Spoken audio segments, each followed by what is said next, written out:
काफ़ी लंबे वक्त तक प्राण साहब ये मानते रहे थे कि उनका जन्म 12 नहीं 22 फरवरी को हुआ था।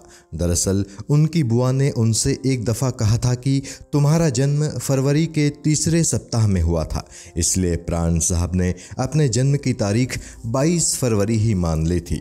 अपने ड्राइविंग लाइसेंस में भी प्राण साहब ने अपनी जन्म तिथि 22 फरवरी ही लिखवाई।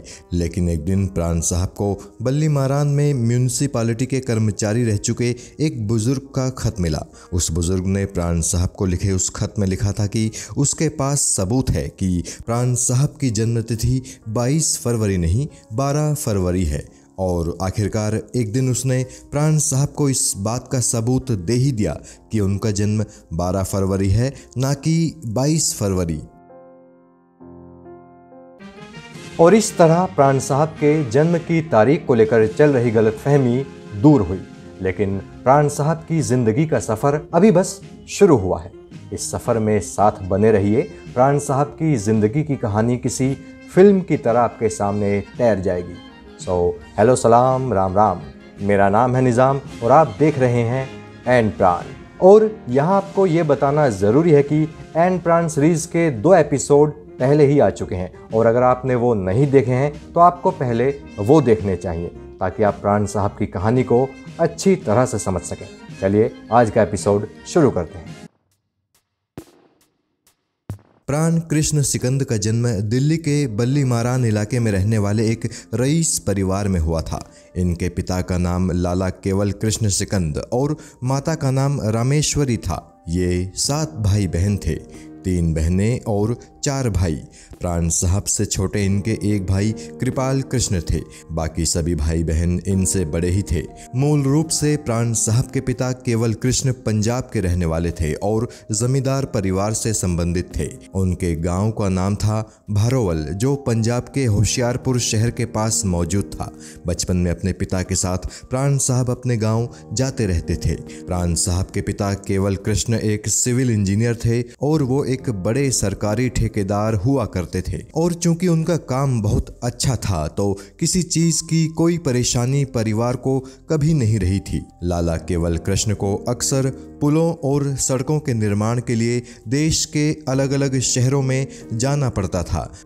उनका परिवार भी उनके साथ हर उस जगह जाता था जहां लाला केवल कृष्ण को जाना पड़ता था। कभी वो अपने परिवार को लेकर कपूरथला गए तो कभी उन्नाव, कभी मेरठ तो कभी देहरादून और कभी रामपुर। इतने शहरों में रहने के चलते प्राण साहब की स्कूलिंग भी कई स्कूलों में हुई थी। प्राण साहब ने मैट्रिक की परीक्षा रामपुर के रजा हाई स्कूल से पास की थी।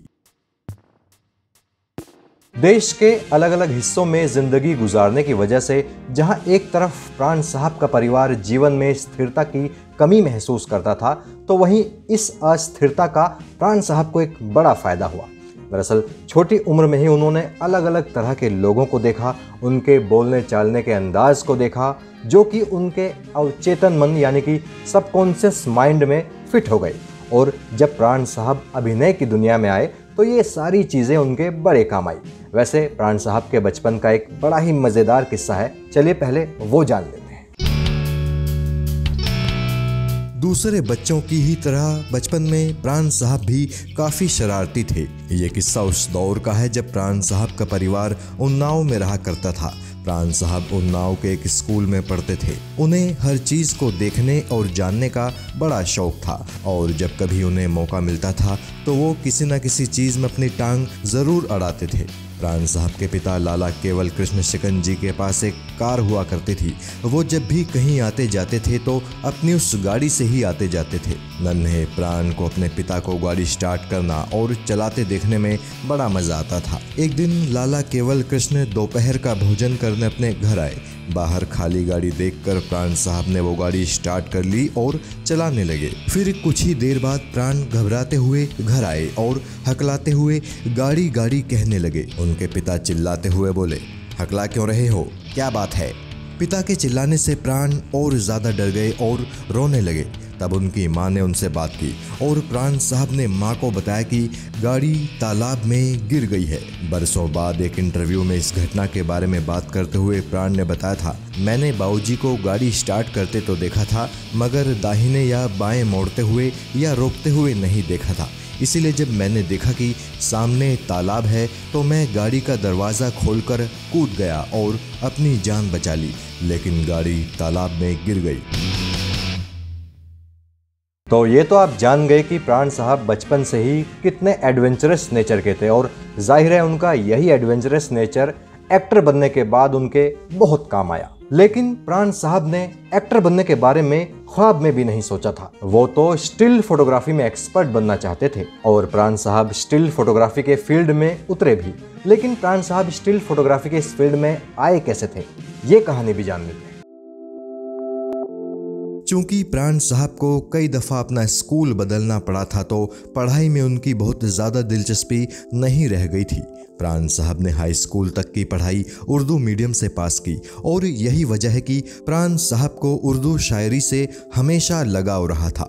प्राण साहब जब हाई स्कूल पास हो गए तो एक दिन उनके पिता लाला केवल कृष्ण सिकंद ने पूछा, अब आगे की पढ़ाई का क्या विचार है? प्राण साहब बोले, मैंने जैसे तैसे हाई स्कूल पास की है, मैं अब आगे नहीं पढ़ना चाहता। इसी बातचीत के दौरान ही प्राण साहब ने अपने पिता को बताया कि उनकी दिलचस्पी स्टिल फोटोग्राफी सीखने में है, वो स्टिल फोटोग्राफी में अपना भविष्य बनाना चाहते हैं। पिता ने कुछ दिन तक प्राण साहब की इस ख्वाहिश के बारे में गंभीर सोच विचार किया और फिर उन्होंने ये समझ लिया कि प्राण जो करना चाहते हैं उन्हें वही करने दिया जाए, इसी में सबकी भलाई होगी। पिता ने प्राण को दिल्ली के कनॉट प्लेस पर मौजूद अपने दोस्त की एक फोटोग्राफी कंपनी में भेजने का फैसला किया, जिसका नाम था ए दास एंड कंपनी फोटोग्राफर्स। प्राण साहब को भी पिता का ये फैसला पसंद आया और इस तरह प्राण साहब स्टिल फोटोग्राफी सीखने दिल्ली आ गए। यहीं पर प्राण साहब ने फिल्म डेवलप करना और प्रिंट करना सीखा था।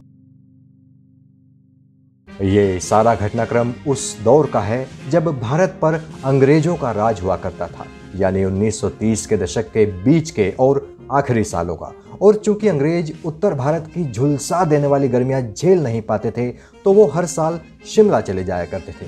इसी चीज को देखते हुए प्राण साहब की फोटोग्राफी कंपनी ने शिमला में भी एक ब्रांच खोल दी और प्राण साहब को वहां भेज दिया और शिमला ही वो जगह बनी जहां से प्राण साहब की जिंदगी ने करवट बदलनी शुरू की। शिमला में प्राण साहब स्टिल फोटोग्राफी के काम में और ज़्यादा एक्सपर्ट हो गए।